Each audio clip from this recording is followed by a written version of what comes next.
के सवालों की ओर बढ़ने का। और विश्वजीत जी के साथ साथ हमारे साथ Raghavendra Nath MD ladder of wealth management भी जुड़ गए हैं। राघवेंद्र जी, बहुत बहुत स्वागत है आपका बनो अपना फाइनेंस मिनिस्टर में। काफ़ी अरसे के बाद आपसे मुलाकात हो रही है, अच्छा लगा आपसे एक बार फिर से जुड़कर और स्वागत है आपका। सीधा चलिए जुड़ते हैं दर्शकों के साथ और यहाँ पर पहला सवाल मेरे ख्याल से हम राघवेंद्र जी के लिए ही लेंगे। और क्या मेरे साथ फ़ोन लाइन पर हैं नारायण जी? नारायण जी, क्या आपको मेरी आवाज़ आ रही है? जी हाँ मैम, आ रही है। नमस्कार, कहाँ से बोल रहे हैं? मैम महाराष्ट्र से बोल रहा हूँ, भिवंडी।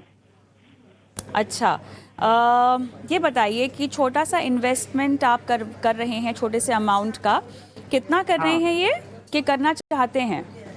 मैम, कर रहा हूँ 2 सालों, पिछले 2 साल से कर रहा हूँ। कितने की राशि है आपकी और किस फंड में कर रहे हैं, कुछ बताइए, जानकारी दीजिए ताकि आपकी सही तरह से प्लानिंग कर पाएं। जी मैम, मैं बता रहा हूँ। मेरे पास मैम कुछ छोटा सा अमाउंट जो कि मेरा 1500 रुपये का अमाउंट मतलब है। और ओके। ये निप्पॉन इंडिया स्मॉल कैप में 500 रुपये के आसपास है। और ICICI पैराडेंटल ब्लू चिप में 300 की कुछ है, 500 की है।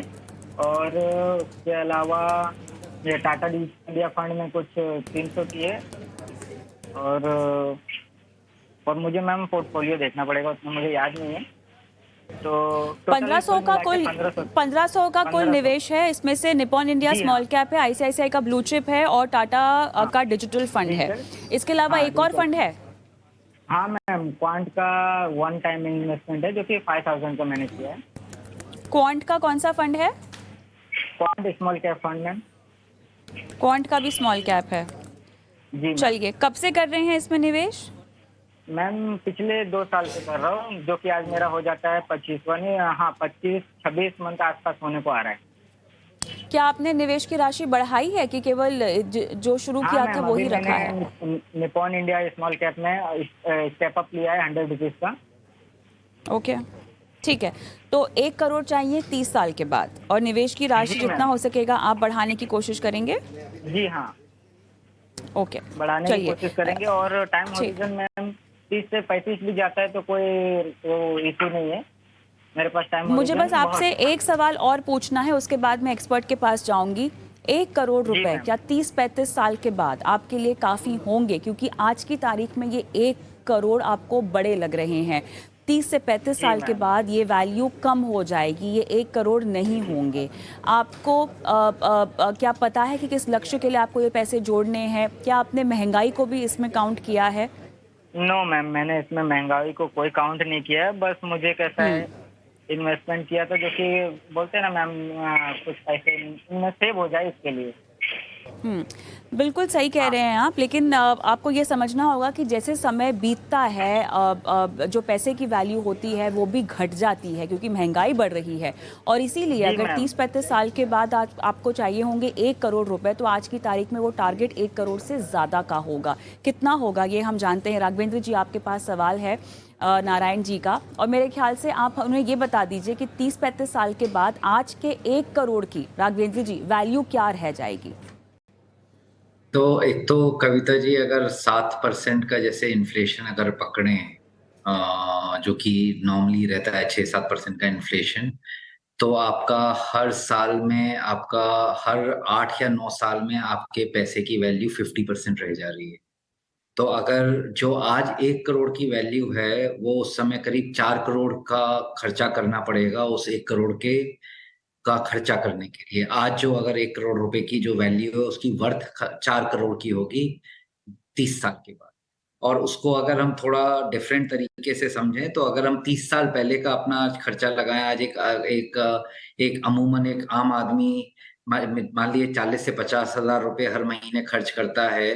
30 साल पहले वो 10 से 15 हजार रुपए में ही गुजारा कर लेगा। तो अगले 30 साल में यही होने वाला है। जो 40,000 रुपए अगर हर महीना खर्च कर रहे हैं, तो आपको उस समय 1,50,000 या 2 लाख रुपए खर्च करना पड़ेगा to maintain the same standard of living that you have today. So ये आपने बड़ा अच्छी चीज पूछी है। और क्योंकि ये कई बार जब हम लोग ये लक्ष्य रखते हैं अपने आगे 30 साल के आगे का, तो वो आज के 1 करोड़ के हिसाब से, आज के 2 करोड़ के हिसाब से रखते हैं। पर वो इन्फ्लेशन के हिसाब से हमें एडजस्ट भी करना चाहिए। पर जैसा नारायण जी पूछ रहे हैं कि मतलब ये अमाउंट कितना है, पहले तो मैं उनको कांग्रेचुलेट करना चाहता हूँ कि आप एक सही जगह पे पहुँचे हैं।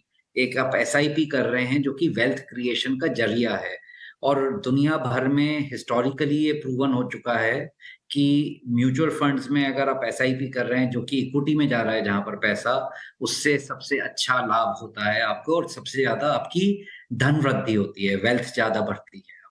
तो आप सही जगह पर हैं, उसको बना के रखिए। होना ये चाहिए नारायण जी कि जैसे-जैसे आपकी इनकम में इज़ाफ़ा हो रहा है और बढ़ोतरी हो रही है, उसी हिसाब से आप अपनी एसआईपी करते रहें। क्योंकि जो मैं नंबर्स थोड़े से वर्कआउट कर रहा था आपका क्वेश्चन देख के, तो मुझे ऐसा लगता है कि अगर आप ₹1,500 का एसआईपी करते रहेंगे, तो 30 साल में वो खाली 50-60 लाख रुपया होगी। तो आपको पहले तो ये एसआईपी का अमाउंट बढ़ाना पड़ेगा, उसको 3-4 हज़ार रुपए महीना करिए। जनरली मैं खुद भी ये फॉलो करता हूँ कि अपनी इनकम का 25 से 30% आपको सेविंग करनी चाहिए अपने लॉन्ग टर्म गोल्स के लिए। तो आपका अगर इनकम 20,000 रुपए की है, तो आपको कम से कम 5,000 रुपए की एसआईपी करनी चाहिए। तो उससे आपको फिर फायदा होगा और जैसे-जैसे आपकी इनकम बढ़ते जाएगी, आप ये 25% को बना के रहेंगे, तो आपको 1 करोड़ नहीं, कहीं ज़्यादा आपका पैसा वृद्धि हो सकती है। ऑलराइट, तो राघवेंद्र जी ये बताइए, चलिए आपने इनको कह दिया कि फ़िलहाल 1 करोड़ नहीं 4 करोड़ का टारगेट इनको रखना चाहिए अगर इनकी ये रिक्वायरमेंट है 30-35 साल के बाद। फंड्स मुझे बताइए कितना निवेश इनको करना होगा फिर? कम से कम अगर 4 करोड़ पे पहुँचना है 30 साल के बाद, तो इनको कम से कम 8-9 हज़ार रुपए से एक महीने का निवेश करना पड़ेगा। तब जाके वो 4 करोड़ पर पहुँचेंगे। और या तो वो कर लें या फिर अगर आज मान लीजिए उनकी इतनी इस समय स्थिति ऐसी नहीं है कि वो 8 या 10,000 रुपए इन्वेस्ट कर सकते हैं, तो फिर वो स्टेप अप एसआईपी कर रहे हैं। हर म्यूचुअल फंड आजकल स्टेप अप एसआईपी का आपको ऑप्शन देता है, जहाँ पर आप उनको बता सकते हैं कि की भी मेरी है एसआईपी। अपने एक फंड में, निपॉन इंडिया स्मॉल कैप उन्होंने स्टेप अप भी की है, तो शायद मेरे ख्याल से वो इस प्रक्रिया से परिचित तो हैं। फंड्स पर आपकी क्या सलाह होगी? हाँ, तो फंड्स जो हैं, इन्होंने एक डिजिटल इंडिया फंड लिया है और 2 स्मॉल हुँ, कैप और 1 लार्ज कैप हुँ। लिया है। स्मॉल कैप वैसे अच्छे फंड्स हैं, पर उनमें थोड़ी-सी वॉलेटिलिटी ज़्यादा होती है। मैं चाहूँगा कि इसमें एक मिड कैप फंड भी अगर वो ऐड करें, तो उनके लिए ज़्यादा अच्छा रहेगा। तो एक लार्ज कैप, एक मिड कैप और एक स्मॉल कैप अगर रखा उन्होंने, तो वो उनको ज़्यादा फ़ायदा करेगा। और डिजिटल इंडिया फंड वैसे अच्छा फंड है, पर वो एक सेक्टर स्पेसिफिक फंड है। जब हम लॉन्ग टर्म एसआईपी कर रहे हैं, तो हमें डाइवर्सिफाइड फंड्स में रहना चाहिए, तो उससे हमें ज़्यादा लाभ होता है क्योंकि फंड मैनेजर्स डिजिटल इंडिया का अगर चल रहा है तो उधर ज़्यादा इन्वेस्ट करेगा, अगर इंफ्रास्ट्रक्चर में ज़्यादा तेज़ी लगती है तो वहाँ पर इन्वेस्ट करेगा, तो उनके पास एक फ्लेक्सिबिलिटी रहती है। तो हम उनको सेकंड गेस ना करें और हम डाइवर्सिफाइड फंड में डालें, small cap, mid cap, large cap का एक बैलेंस बना के चलें। कौन-सा आप उनको मिड कैप का रेकमेंड करेंगे? तो मिड कैप फंड में बहुत सारे अच्छे फंड्स हैं, जैसे कोटक इमर्जिंग इक्विटी बहुत अच्छा फंड है। जी, मोतीलाल का जी। मिड कैप फंड है, वो भी अच्छा फंड है। तो एचडीएफसी का mid cap opportunity is a very good fund. तो किसी भी 2-3 फंड में से एक फंड चूज़ कर सकते हैं। Alright Narayan ji, all the best. उम्मीद करते हैं कि आपको सलाह समझ में आ गई हो। अपने लक्ष्य को बढ़ाइए, निवेश को बढ़ाने की कोशिश कीजिए और आपको मिड कैप फंड जोड़ने की सलाह दी गई है, उसकी ओर भी आपको अपनी रणनीति में बदलाव करना चाहिए। रुकेंगे एक ब्रेक के लिए, लेकिन ब्रेक के उस पार दर्शकों के सवाल लगातार बने हुए हैं हमारे साथ और एक एक करके उनको जवाब देंगे। लेकिन इस बीच अगर आपको भी कोई सवाल हमसे पूछना है तो व्हाट्सएप कीजिए अपने सवाल, नंबर आपकी स्क्रीन पर फ्लैश हो रहा है। साथ ही यूट्यूब पर हमें लाइव देख रहे हैं तो कमेंट बॉक्स में अपने सवाल डाल दीजिए। शो लाइव भी देख सकते हैं और प्लेलिस्ट पे जाके आप पुराने शोज भी देख सकते हैं। मिलती हूँ आपको ब्रेक के बाद।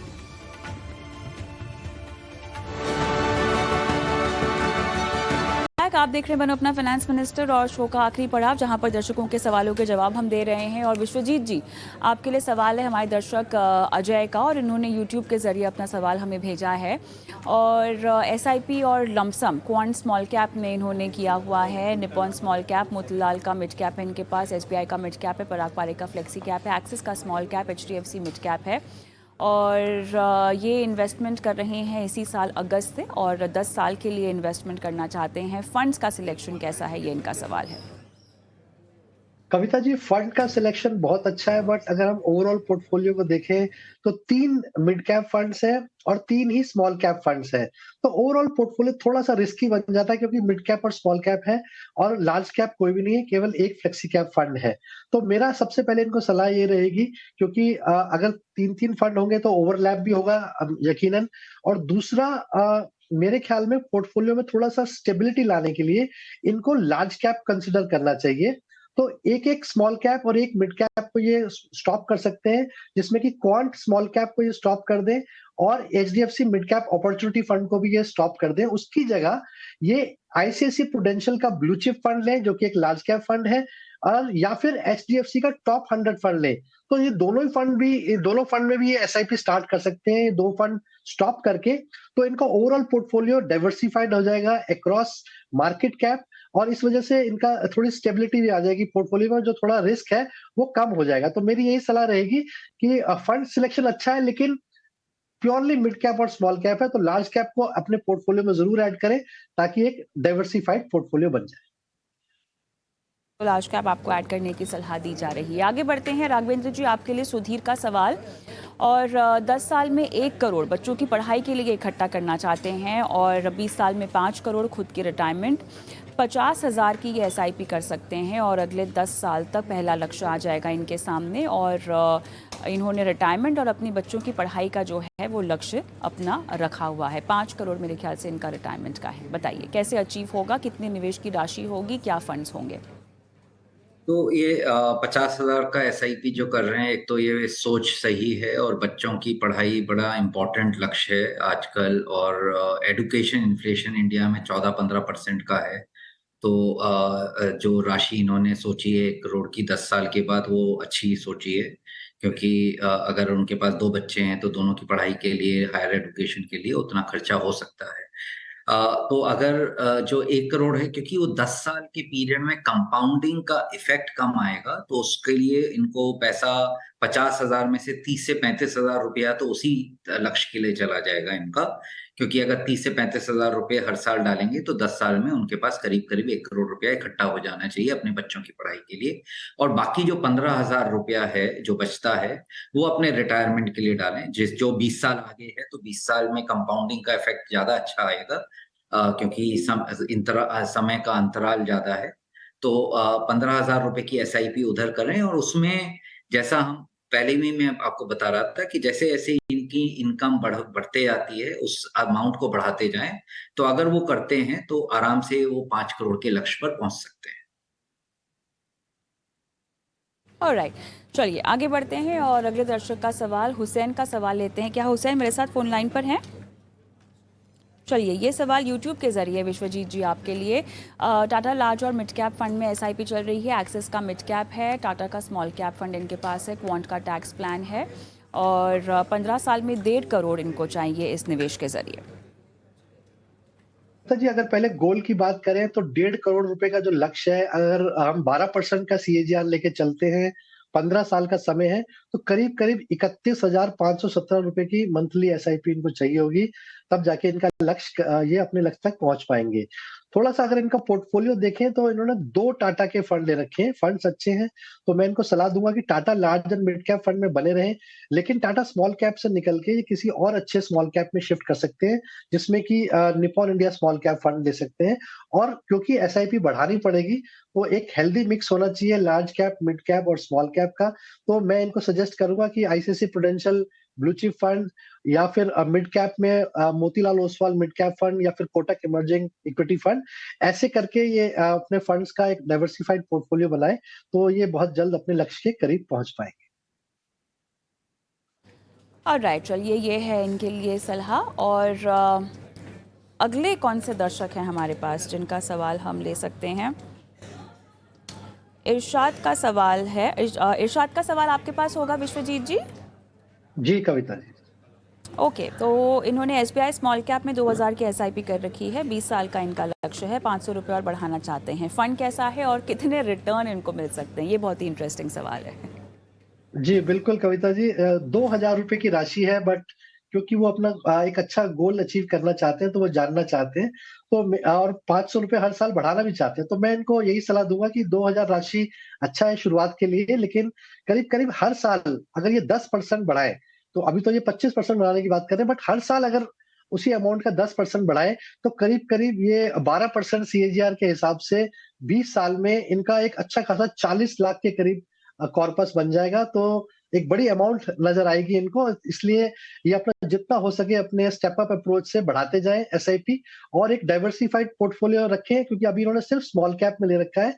तो ज़रूर एक लार्ज कैप फंड ले लें, जिसमें कि एचडीएफसी टॉप 100 फंड या Nippon India large cap fund करें, और एक large and mid cap fund ले लें, जिसमें कि ICICI prudential large and mid cap या फिर HDFC large and mid cap fund का चुनाव करें।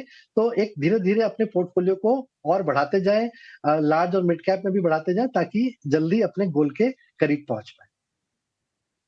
चलिए, इसी के साथ मेरे ख्याल से सवालों का सिलसिला हमें यही थामना होगा, क्योंकि समय समाप्त हो गया है। राघवेंद्र जी आपका, विश्वजीत जी आपका समय निकाला, बहुत बहुत धन्यवाद। दर्शकों का मार्गदर्शन किया, उनकी फाइनेंशियल प्लानिंग की।